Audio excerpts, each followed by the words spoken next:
Kind of see it a little better here. But honestly, either replacing one or just cleaning. You can see these three different things, all somewhat related in some way. This is the ground cherry I just found. Tomatillos from my garden. They are a volunteer. Been told that they're sort of a more wild variety. Anyway, that's pretty gnarly. That's the biggest one. They're bigger this year than they have been.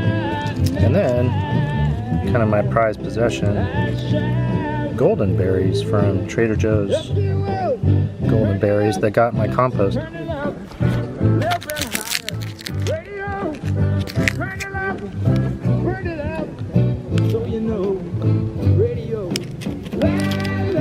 These are bigger and they also taste better.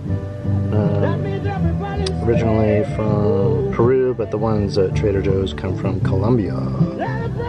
Now's my chance for another garden update. I think it's the 19th of August. I'm not really sure. Anyway, more and more people, or normal people, they hang out just out in front of my plot, and I like them all. They're all neighborhood folks, you know, just like right out there. But it feels weird to like film and shit when they're all out there.